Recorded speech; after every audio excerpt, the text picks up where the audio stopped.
termasuk kita lakukan proses pemantauan ya untuk pengendalian pakan. Kenapa? Supaya keseimbangan gizi ya dari sapi perah ini ya baik.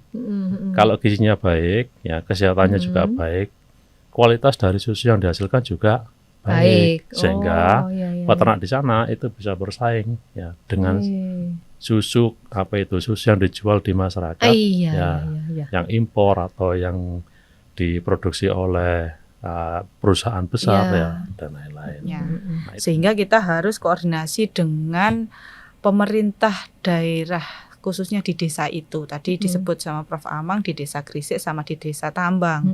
Karena kan kita tanpa menggunakan panel surya. Jadi harus listriknya harus kita suplai gitu ya. Dari mana? Berarti kan dari warga sekitar. Itu harus kita komunikasikan dan alhamdulillah kita mendapat dukungan dari camat di Kecamatan Pudak.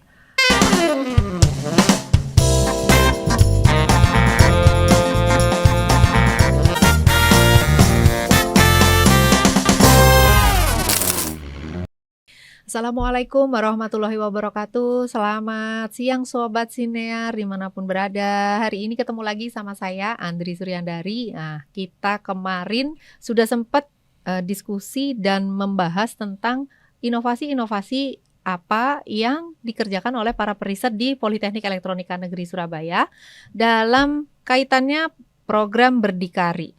Nah, hari ini kita kedatangan lagi 2 orang periset. Nah, ini nanti saya kenalkan ya perisetnya. Yang pertama adalah Ibu Haniah Mahmuda dari jurusan Teknik Telekomunikasi dan yang kedua Bapak Prof. Amang Sudarsono ya dari jurusan Teknik Telekomunikasi.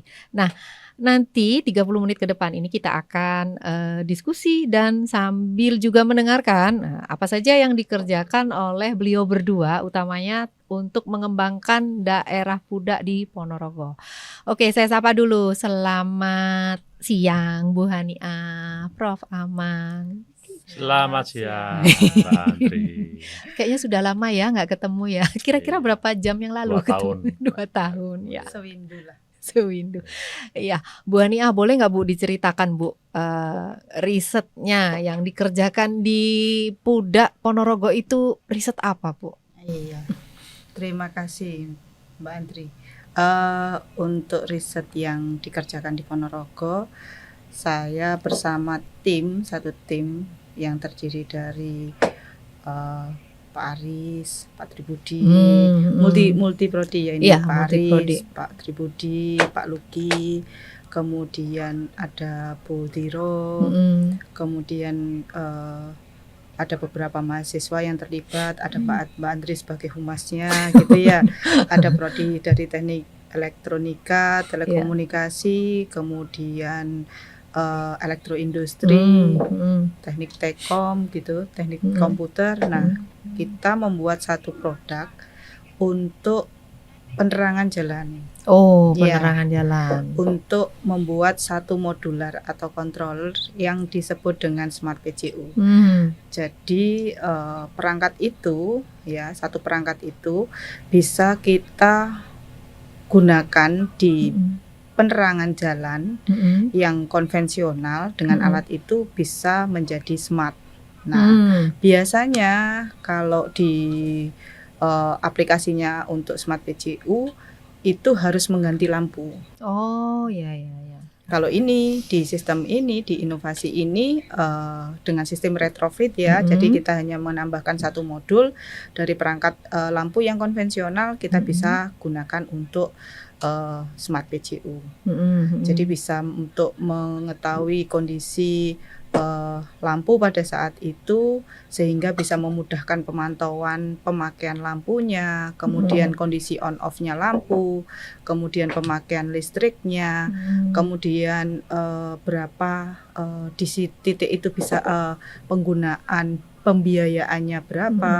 Nah, itu kan bisa mengefisiensi dari segi pembiayaan karena biasanya kan kalau mau mengaplikasikan Smart PJU itu harus dengan lampu yang baru gitu ya, dengan biaya yang cukup mahal. Tapi tinggi dengan ini kan ya, yang dengan alat ini itu bisa mengefisiensi dari segi biaya. Yang kedua bisa mengefisiensi waktu, karena kan tidak perlu pekerja dari dari untuk melihat lampunya ini kondisinya nyala atau enggak. Kemudian misalkan rusak monitoring lampunya ya. Iya, monitoring kondisi lampunya dan monitoring untuk kondisi perangkatnya juga. Misalkan sedang trouble nih, trouble-nya apa, itu akan kedetek juga gitu. Itu kenapa dinamakan smart gitu ya, Bu? Iya, kenapa itu yang dinamakan smart. Jadi kita bisa memonitoring, kemudian kita bisa mengetahui penggunaan dari listriknya gitu, daya arusnya dia berapa, kemudian nanti kita bisa mengetahui dari pembiayaannya dia berapa. Nah, nanti yang kedepannya kita bisa menambahkan beberapa fitur untuk predictive maintenance-nya juga. Oke. Bu, ini yang diinstalmen di Pudak ada berapa banyak, Bu, lampunya? Kalau yang di Pudak nanti ada 15 titik. Berarti 15 lampu ya, Bu ya? 15 lampu dan kebetulan dari lampu perangkat-perangkat lampu ini nanti kan kita, kalau yang di Pudak ini kita tidak hanya tidak hanya perangkat modularnya, tapi kita harus bangun mulai dari tiangnya juga. Karena di Pudak itu tidak ada penerangan, minim penerangan gitu ya. Minim penerangan, sehingga untuk aplikasi di sini kita mulai dari pembangunan tiangnya, kemudian pembelian perangkat lampunya, dan kemudian menambahkan modularnya itu. Dan ada tambahan yang spesial gitu ya, karena di Pudak itu ada beberapa peneliti yang lain di sana yang menggunakan beberapa sensor juga gitu ya, sehingga nanti untuk komunikasi dari data-data yang kita kirimkan nanti melalui di perangkat Smart PJU ini. Gitu. Jadi itu dititipkan gitu ya, Bu ya? Dititipkan di perangkatnya Smart inovasinya PJU. Ibu. Oke. Wah, berarti ini sebagai penopang gitu ya. Sebagai penopang datanya teman-teman. Inovasi gitu. Yang lain gitu. Iya. Wah, keren sekali ya PJU ya. Ini memang jadi isu yang akhir-akhir ini mengemuka ya, Bu, karena kan impact-nya kalau terang itu biasanya relatif lebih aman begitu ya, Bu ya, kondisinya ya. Kalau terang kan areanya kan menjadi nyaman gitu ya. Nanti diharapkan kalau kedepannya itu bisa mengangkat perekonomian gitu ya, entah menjadi desa wisata atau apa. Sebenarnya kalau kita lihat daerah di sana itu secara geografis itu indah gitu ya, bisa untuk perkemahan atau apa. Nah, itu kan mungkin kedepannya setelah ada penerangan ini akan muncul ide-ide yang lain gitu lah. Ide-ide pengembangan potensi daerah yang lain ya. Oke, setuju, Bu. Setuju. Ini kita masih bicara satu inovasi ya, lampu ya, Smart PJU. Kita geser ke Prof Amang. Kalau Prof Amang penelitiannya tentang apa, Prof, yang di sana, riset yang diimplementasikan? Ya, penelitian kami ini cukup menarik ya. Meskipun saya belum ini aja sudah terbayang nih karena udah tertawa. Meskipun topik penelitian ini sudah banyak dilakukan oleh banyak orang, terutama di negara-negara yang memiliki potensi untuk mengembangkan peternakan sapi perah, misalnya di Australia, New Zealand, atau di sebagian Eropa.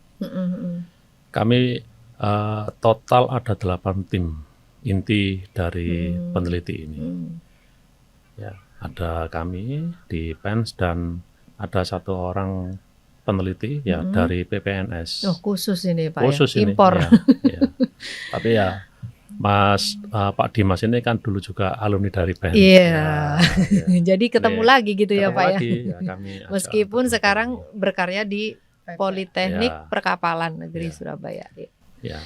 Jadi yang kami lakukan adalah membangun sebuah sistem terintegrasi yang berhubungan dengan industri 4.0, ya, terutama yang terkait dengan big data, Internet of Things, analytics, ya, AI, ya, dan lain-lain, untuk pengembangan smart dairy farming. Oh. Ya, jadi peternakan sapi perah cerdas. Waduh, ya. Ada cerdasnya. Ada cerdasnya. Ya. Kami beri nama sistem ini adalah The Cows Reog. Ya, Reog kami ambil dari lokasinya. Lokasinya yang di Ponorogo ya. Nah, sasaran kami adalah ya di Kecamatan Pudak, ya, khususnya adalah 2 desa, Desa Krisik dan Desa Tambang. Kita melihat bahwa di sana potensi dari peternakan sapi tradisional, ya, itu sangat besar. Ya, kurang lebih ada 7.000 ekor. Sapinya aja 7.000. Sapinya aja 7.000 ekor. Tetapi pengelolaannya masih tradisional sekali. Ya. Ada satu keluarga yang memiliki 5 sapi, ada yang punya 10 sapi.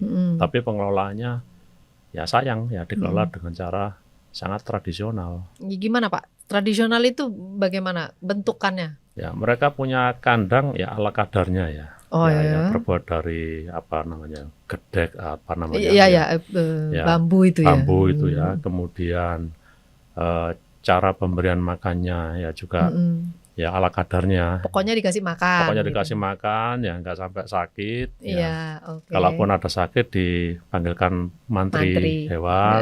Ya.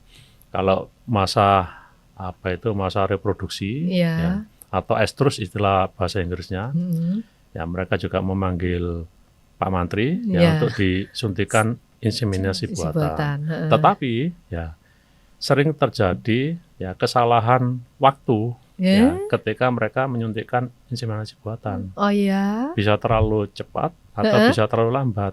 Padahal 1 kali suntik ya itu lumayan ya bagi peternak-peternak di daerah. Lumayan itu apanya Pak? Biayanya gitu Mas? Biayanya. Berapa Pak biasanya? Sekali suntik? Kami interogasi ya peternak di sana, sekali suntik itu 300.000. Nah, bayangkan kalau 300. Iya, kalau sapinya ada 10, ya, 1 bulan itu 1 kali masa reproduksi, gagal semuanya. Astaga. Ya, 300.000 kali 10 kan lumayan. 3 juta.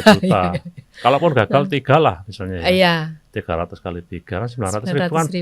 Itu kan nilainya besar ya Pak ya. Besar bagi mereka. Nah, untuk itu ya kami mencoba untuk ya membangun ya sebuah sistem yang cerdas ya. Kami katakan cerdas karena ada beberapa teknologi yang kami terapkan ya. Tadi saya sebutkan ada IoT, ada big data, ada data analytics, AI ya. Ada jaringan ya, kita kombinasikan macam-macam, kita integrasikan sedemikian rupa sehingga ya lokasi dari ternak itu bisa kita pantau, tingkah laku dari ternak juga bisa kita pantau, kesehatan ternak kita pantau, masa reproduksi ya itu juga kita prediksi ya dengan cara yang dengan cara teknologi ya, sehingga hasilnya bisa presisi ya mengurangi resiko kegagalan inseminasi buatan tadi. Termasuk kita lakukan proses pemantauan ya untuk pengendalian pakan. Kenapa? Supaya keseimbangan gizi ya dari sapi perah ini ya baik. Kalau gizinya baik ya kesehatannya juga baik. Kualitas dari susu yang dihasilkan juga baik. Sehingga peternak di sana itu bisa bersaing ya dengan susu yang dijual di masyarakat yang impor atau yang diproduksi oleh perusahaan besar ya dan lain-lain. Nah, itu tujuan kami Mbak ya. Kemudian dari 8 tim inti ini ya kami dibantu oleh mahasiswa tentunya dong ya. Ada 1 mahasiswa S2 ya teknik informatika dan komputer ya ikut join di penelitian ini juga ya Pak ya. Terus ada 1 lagi yaitu ya di sistem pemantauan ini ya kami juga melakukan pemantauan melalui mobile application. Ya, kami beri nama The Cows Reog Manager. Ya. Nah, ini ada tambahan manajernya. Iya, ada manajernya ya. Ya, jadi melalui handheld ya, smartphone yang dimiliki oleh peternak. Smartphone ini tidak perlu yang mahal-mahal ya. Ya, smartphone yang kita kenal ya harga 1 juta lah ya, misalnya itu juga bisa ya Pak ya? Bisa ya. Speknya tidak terlalu tinggi bisa ya digunakan untuk memantau ya perkembangan sapi perah mereka. Nah, ini kami dibantu oleh 3 mahasiswa dari Diploma 4 Sarjana Terapan Teknik Informatika. Nah, untuk pengolahan datanya, nah ini kami dibantu oleh mahasiswa Sarjana Terapan Teknik Telekomunikasi. Ada 4 sampai 5 mahasiswa. Berarti ini benar-benar riset yang sangat komprehensif karena melibatkan banyak pihak ya Pak ya. Apalagi dosen yang terlibat. Nah, ini nggak kaleng-kaleng ini dosennya ini. Ya. Oh iya sih. Ya, ada yang ahli di bidang sensor, ya, seperti Pak Rahardita. Ya. Ada yang ahli di bidang jaringan, Pak Idris. Ya. Siapa yang nggak tahu Pak Idris ya? Iya siap. Ya. Penguasa jaringan defense. Ya. Halo Pak Idris. Ya.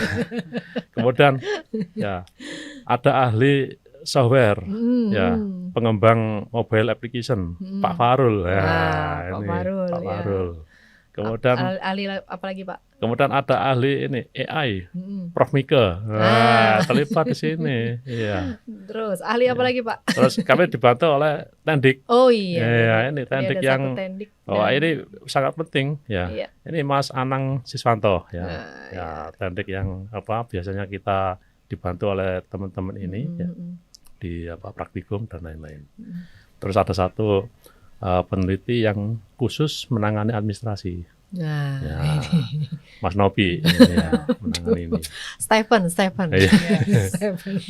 Nah, dari beberapa fitur yang kami kembangkan di peternakan tradisional ini, ya, kami berharap ya hasil yang nanti akan kami dapatkan adalah kualitas susu bagus, kemudian masa dari estrus. Ya. Kalau estrus itu bahasa Inggrisnya nggak enak ya. Kalau bahasa Indonesia itu masa birahi. Ya. Masa birahi dari sapi perah. Nah, ini kalau masanya pas ya prediksinya pas, timing untuk menyuntikkan inseminasi buatan ini juga pas, itu hasilnya juga bagus. Ya. Nah, untuk itu apa yang perlu kita siapkan? Tentu saja ada teknologi sensor, ada teknologi komunikasi, ya yang melibatkan ya ada teknologi komunikasi berbasis WiFi, ya berbasis LoRa, ya internet, seluler kita manfaatkan semua. Ya. Karena apa? Karena di Kecamatan Pudak itu seperti tadi yang diceritakan Bu Hania, itu lokasinya ya lumayan ini ya lumayan sulit untuk dijangkau oleh dataran tinggi ya Bu, sulit untuk dijangkau oleh kita yang ada di perkotaan. Kalau saya ibaratkan ya Ponorogo itu punya 3 lantai kira-kira begitu. Lantai, ya. Nah Kecamatan Pudak ada di lantai 3. Lantai 3. Nah, lantai 1 katakanlah Ponorogo Kota. Nah menuju lantai 1 ke lantai 3 ya. Ya kalau di gedung bertingkat kan ada tangga darurat ya. Nah, itu lewat tangga darurat ya. Tangganya nggak mulus, Mbak. Iya. Ya. Ya, jadi lubang-lubang itu banyak kita jumpai ya. Ya lumayan lah menantang adrenalin. Iya. Ya, Sobat Siniar, tadi kita sudah bicara banyak tentang inovasinya. Nah, sudah ada fitur-fitur tadi dijelaskan. Lalu bagaimana tentang pembuatannya, tim penelitinya. Sekarang kita tanya lebih jauh tentang tantangannya. Gimana Bu Hania? Ketika membuat PJU ini tantangannya apa, Bu? Nah, tantangannya itu sangat kompleks, Mbak Andri. Yang terutama kalau peralatan karena kita berbasis elektronika, kemudian IT, kemudian ada teman-teman dari berbagai multi prodi gitu ya, itu bisa kita atasi gitu ya dengan bantuan mahasiswa yang mengerjakan dari berbagai prodi sehingga bisa masuk ke project based learning sehingga bisa menghasilkan modular perangkat PJU-nya tadi. Nah itu kalau itu dari tantangan itu kita dari beberapa prodi itu kan akhirnya bisa konsen di masing-masing bidangnya gitu ya. Ada yang dari bidang elektronika, berarti dari perangkatnya sensor-sensor itu diuji di lab gitu ya. Nah sebelum nanti diimplementasikan jadi pengukuran di lab, dicoba di lab. Sekarang masih diuji coba di lab teknik komputer. Di situ diuji coba di perangkatnya sudah 2 bulan ini gitu ya. Itu dan terpantau masih sudah bagus gitu ya. Tinggal yang mau diimplementasikan di Ponorogo. Nah, ketika diimplementasikan di Ponorogo, ini tantangannya luar biasa gitu ya. Yang pertama, kita harus kolaborasi dengan penduduk yang di sana, karena tadi minim dengan penerangan sumber listriknya, sehingga kita harus koordinasi dengan pemerintah daerah, khususnya di desa itu. Tadi disebut sama Prof. Amang di Desa Grisik sama di Desa Tambang, karena kan kita tanpa menggunakan panel surya, jadi harus listriknya harus kita suplai gitu ya. Dari mana? Berarti kan dari warga sekitar. Itu harus kita komunikasikan, dan alhamdulillah kita mendapat dukungan dari camat di Kecamatan Pudak, Pak Sudarsono ya, Prof ya. Iya. Namanya Pak Camat. Pak Camatnya itu persis Prof. Amang gitu namanya. Ya. Namanya Family name-nya sama. Family name-nya sama gitu ya. Kita sudah didukung gitu ya. Jadi kita bisa mendapatkan sumber listriknya dari warga sekitar ya. Itu satu tantangan gitu ya. Apakah berhenti di situ? Tidak. Tadi kan untuk implementasi Smart PJU ini kita kan ada komunikasi datanya dari perangkatnya PJU itu tadi harus dikirimkan ke cloud gitu ya, ke server gitu ya, ke server, sehingga kita bisa memonitoring dari Surabaya nantinya, harapannya seperti itu. Selain itu kan dari teman-teman yang peneliti yang lain, misalkan dari Prof. Amang tadi bisa mengetahui kondisi peternakan gitu ya, ada 2 peternakan yang akan menjadi konsennya, serta produksi pengolahan susu ya, menjadi pasteurisasi dari penelitinya. Oh, itu peneliti yang kemarin Pak Bambang Sumantri, Pak betul Bambang, ya? Sudah ya? Sudah kemarin Pak Bambang. Iya. Kemudian ada peneliti dari Pak Hendrik juga menitipkan datanya juga ya gitu ya, dari sensor yang ada di biogas gitu ya, harus terpantau juga. Jadi semua masuk ke kita. Tantangan utamanya itu adalah untuk komunikasinya. Gitu ya. Kenapa kok tantangan? Kalau kita bicara komunikasi, kita melihat landscape-nya.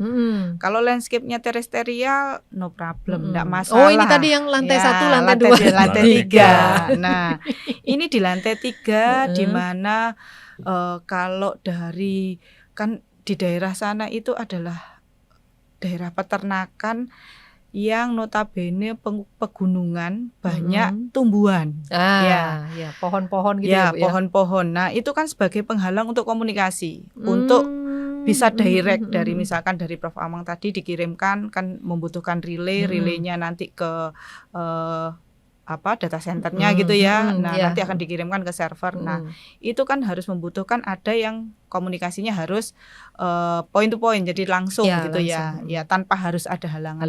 Padahal di sana satu, daerahnya berkelok-kelok. Yang kedua, ada penghalangnya pohon itu pohon tadi ya, Bu, ya. Gitu.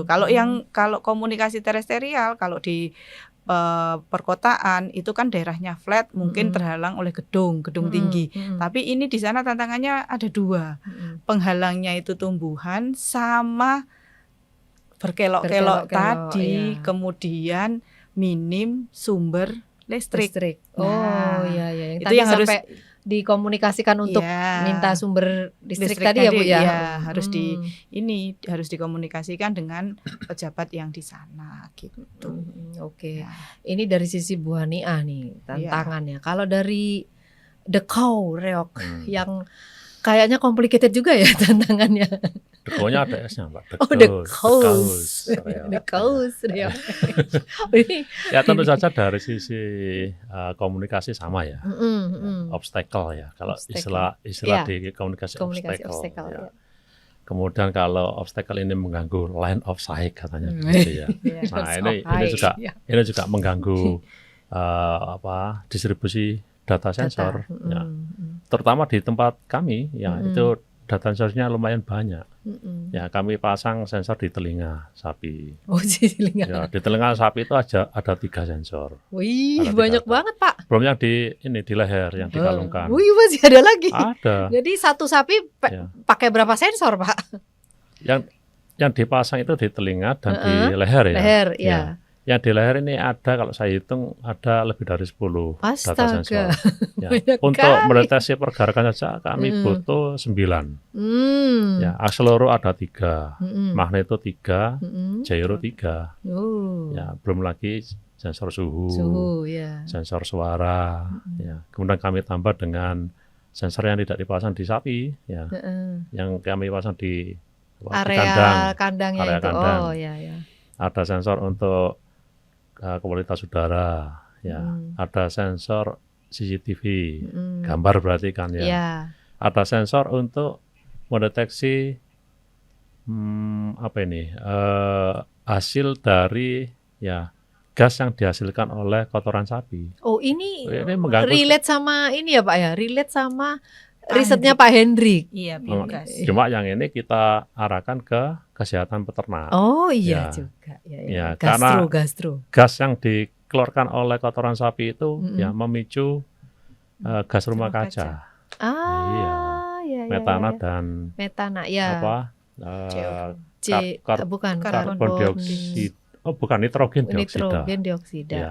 Ya, ini juga harus kita jaga. Ya, ketika mencapai threshold tertentu, ya, ini kami kasih warning ke peternak supaya kandangnya segera dibersihkan. Nah, tantangannya itu yang pertama ya. Tantangan yang kedua adalah kalau tes bed di lab, saya kira nggak ada tantangan ya. Iya betul. Tantangan yang kedua adalah ketika sensor ini kami implementasikan di sapi, kami kan belum punya pengalaman. Bagaimana memasang sensor di telinga? Memasang, itu bentuknya kayak apa, Pak? Memasang di leher. Kalau di telinga bentuknya? Kami bikin bentuknya sekecil mungkin, yang mirip dengan dengan AirTag itu. Oh, I see. Ya. Kita bikin sekecil mungkin supaya tidak menyebabkan sapi stres. Kalau orang dikasih bisa stres kasih juga kalungnya gede, malah seneng ya. Iya. Kalau sapi itu kalau emas Pak seneng. Iya. Nah, kalau sapi kita desain sekecil mungkin ya supaya sapi tidak gampang stres. Nah, memasang kalung memasang sensor di lehernya sapi. Bagaimana caranya gitu ya Pak? Seperti kita yang tidak punya pengalaman menangani sapi yang beratnya sekian ton. Nah, ini juga nanti menjadi tantangan kami tersendiri, betul. Apalagi nanti kalau masang sapinya berontak. Sensornya keinjek rusak berarti rusak sensornya. Iya. Mungkin itu tantangannya. Atau nggak ditunggu sampai ngantuk gitu Pak sapinya? Tapi ada kami sudah kami sudah koordinasi dengan peternak masing-masing. Nanti kami dibantu oleh peternak untuk memasang itu.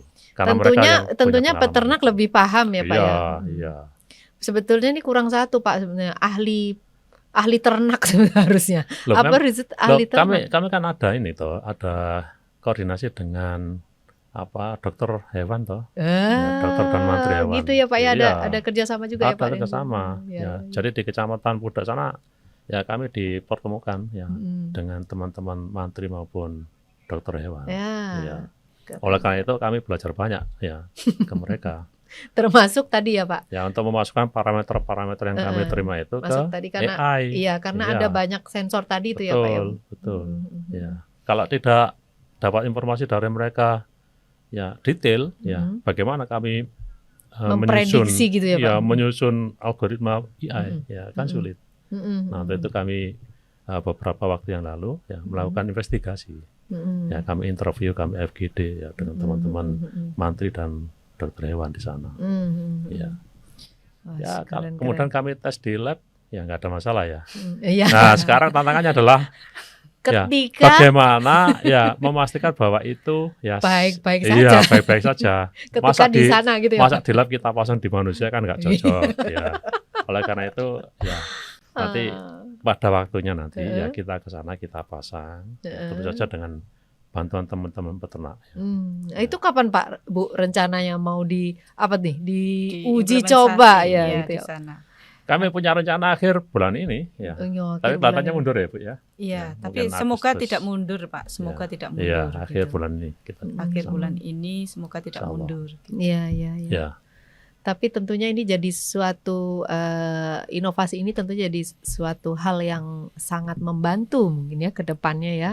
Karena di sana memang basis potensinya adalah peternakan dan sapi perah, pertanian ya, peternakan sapi perah dan pertanian gitu ya. Pak, terakhir sama Ibu ini satu pertanyaan terakhir. Waduh. Cita-citanya, cita-cita, rencananya Bu setelah misalnya ini sudah jadi dan sudah diimplementasikan gitu ya. Berikutnya apa Bu rencananya setelah sudah terimplementasikan? Setelah terimplementasikan ya, ini rencana kami. Ini rencana bersama ya. Rencana bersama. Rencana bersama. Makan-makan. Iya. Kan di sana kan banyak makanan kan. Kalau itu iyalah, setiap kita ke sana kan kuliner ya. Menghibur diri dulu ya. Kalau rencananya nanti setelah ini terimplementasi, kita akan sebelum terimplementasi kita komunikasi dengan pemerintah daerah. Jadi dengan Bapak Bupatinya kita akan koordinasi supaya ketika terimplementasi nantinya itu tidak hanya berhenti di implementasi saja. Jadi nanti akan ada kelanjutan dari riset ini. Jadi nanti setelah terimplementasi kita akan memberikan pelatihan gitu ya, mengimbas memberikan pengetahuan, pelatihan kepada adik-adik SMK. Di sana kan kita bekerja sama dengan SMK Pudak ya, di SMK Pemda, pemuda daerah, pemuda Ansor ya, pemuda Ansor di Pudak gitu ya. Di sana adik-adik nanti kita edukasi, kita kasih pelatihan tentang bagaimana monitoringnya dari untuk monitoring Smart PJU ini. Jadi kita kasih pelatihan tentang monitoringnya, kemudian kalau terjadi kerusakan tuh harus seperti apa gitu ya. Justru itu yang penting gitu ya. Nah itu berimbas kemana gitu ya efeknya, itu akan menjadi sebuah pembelajaran ya yang praktis untuk adik-adik SMK gitu ya, menjadikan nilai jadi lebih. Ini sama kayak PBL gitu ya Bu ya? Iya, kalau SMK itu namanya TEVA ya. Ya, TEVA. Kalau di kampus PBL. Ya, PBL Project Based Learning ya. Ya, itu menjadi kelanjutan gitu ya. Jadi sebenarnya kalau implementasi, sekedar implementasi itu mudah ya. Kita katakan mudah dalam tanda kutip implementasi ya. Tapi justru PR kita adalah setelah implementasi bagaimana alat ini tetap kontinu ya. Nanti kita tetap bisa memantau ya, memantau dari Surabaya, termonitoring bahwa alat kita itu tetap bekerja. Sehingga perlu adanya koordinasi dengan beberapa pihak yang ada di Ponorogo. Dari pihak pemerintah desanya ya, pemerintah desa tadi Desa Grisik Tambang, kemudian Pak Camatnya, nanti kita MOU dan level yang tertinggi di tingkat kabupaten. Ya, kalau di tingkat kabupaten kita akan mensosialisasikan program ini gitu ya. Kemarin sudah kami inisiasi untuk MOU-nya ya, untuk kerjasamanya kita inisiasi. Harapannya ini akan didukung oleh pemerintah daerah Ponorogo. Kalau dari penelitian saya ya, penelitian kami yang di Smart PJU ini harapannya ini bisa dikopi di di desa-desa yang lain gitu ya. Oh iya, bisa mungkin maksudnya tuh lampunya gitu ya, teknologinya PJU-nya ini bisa dikopi di tempat yang lain.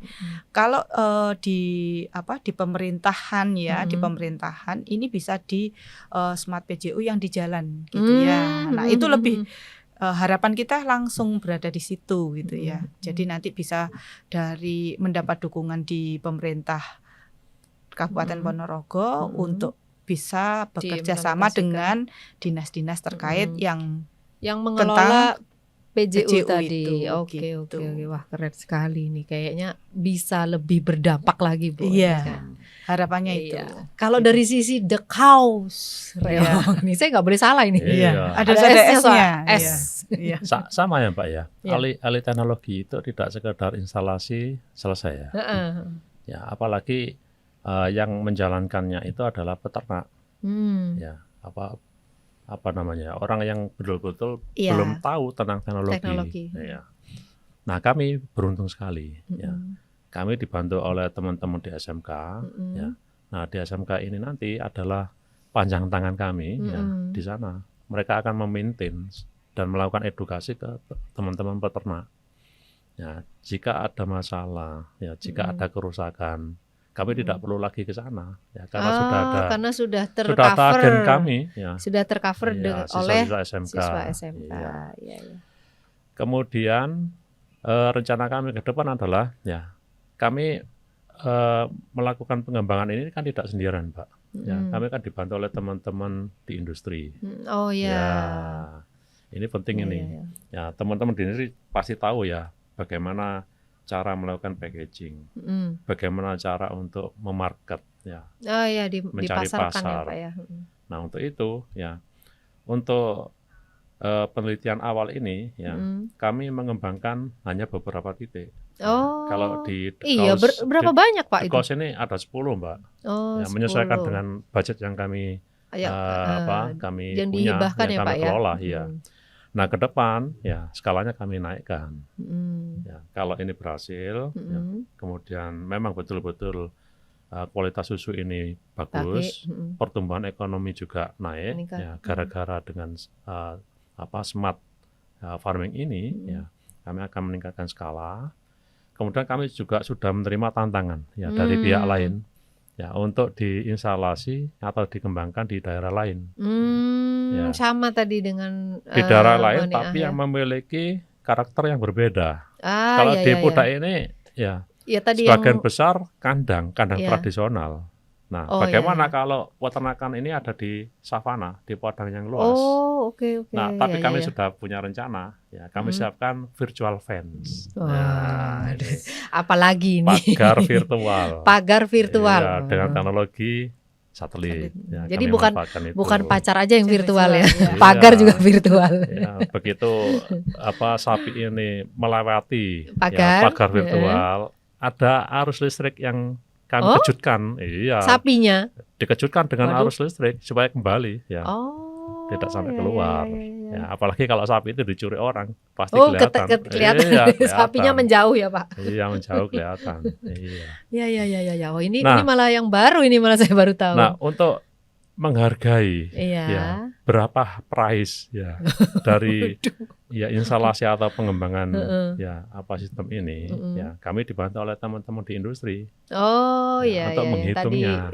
Tadi ya, Pak, ya, cost-nya berapa kira-kira? Jadi gitu, skala apa namanya laboratorium yang sudah ya, dikemas untuk itu berapa, kemudian di packaging menjadi produk industri, ya, yang siap untuk dipasarkan ke masyarakat itu menjadi berapa, seharusnya lebih murah, ya, kemudian daya tahannya berapa lama, butuh investasi berapa, ya, kemudian diprediksi nanti dalam setahun, 2 tahun, 3 tahun berapa pertumbuhan ekonominya.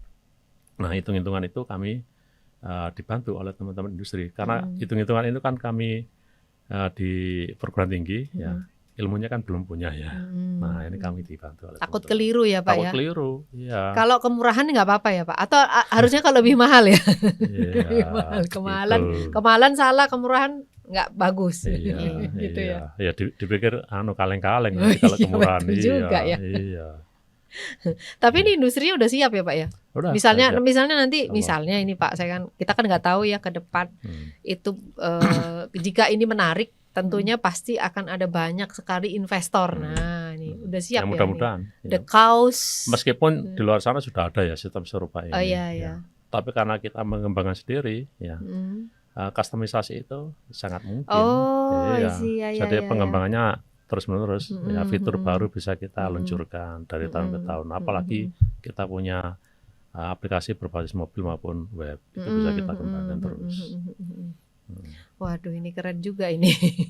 Sama-sama keren. Saya berharap sih. Malah kami berencana ini. Sekarang datanya masuk ke ini, keamanan. Wah, habis ini keamanan. Kalau kompetitornya banyak, ya, pasti Mencuri ya. data. Iya, Merusak kami IT. pikirkan, cyber security-nya harus kami pikirkan. Ini siapa lagi Pak nanti yang diajak gabung ini Pak cyber security ini? Kayaknya ini butuh periset baru ini. Sudah ada, Pak. Oh, sudah ada. Waduh. Cepat sekali sudah ini. ada. Iya. Cepat sekali ya. Oke, begitu, Mbak. Siap. Tapi ini buat saya ini mungkin buat sobat senior juga semuanya ini sesuatu yang baru ya. Bahwa namanya inovasi itu memang harus disesuaikan ya, di custom gitu ya, sesuai dengan kondisi real atau permasalahan apa yang terjadi di sebuah daerah. Bisa jadi lampu di Ponorogo tinggi-tinggi karena pohon gitu ya. Kalau di Surabaya lebih rata gitu. Iya. Tapi gedungnya tinggi-tinggi. Iya. Ya, itu. Mungkin seperti itu ya analoginya ya. Mbak boleh nambahkan Ya, sekali? boleh Bu. Iya.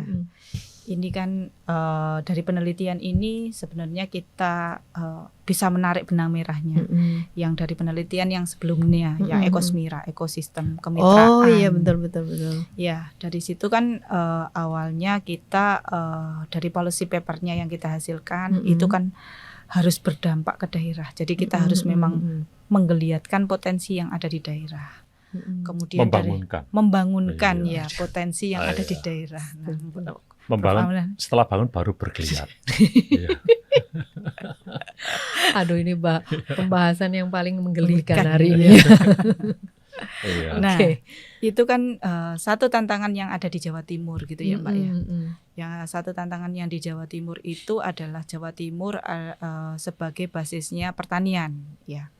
Peternakan kan salah satu masuk di jalan pertanian itu sendiri. Tetapi ada pertanian itu tidak didukung oleh usia muda. Siapa yang bertani itu adalah usia-usia yang sudah lanjut ya Bu ya. Yang sudah ya anak muda ndak akan menarik lah untuk pertanian gitu ya. Itu Bu yang kemarin disampaikan oleh Pak Indra Aji gitu. Nah, kalau sekarang kan ini ke kandang bawahnya laptop, bawahnya smartphone, keren kan? Gitu. Kemudian nanti Mbak, mungkin ada jabatan-jabatan baru nanti. Nama-namanya keren-keren nih. AI analyzer. Keren, AI analyzer. S-Terus misalnya ya. S-Terus analyzer. Semuanya ada analyzernya. Betul ya.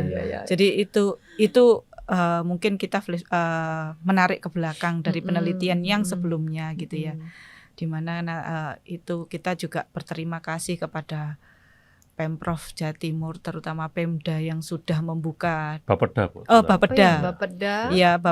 Provinsi Jawa Timur yang sudah membantu kita ya Prof membantu kita untuk berkoordinasi dengan semua dinas-dinas terkait OPD yang ada di Provinsi Jawa Timur. Jangan sehingga lupa kita menghubungkan 38 kabupaten kota. Betul, menghubungkan 38 kabupaten kota gitu ya, yang akhirnya kita dapat data yang seperti ini. Kenapa kok ada di Ponorogo? Nah, itu ada backgroundnya gitu ya, ada backgroundnya.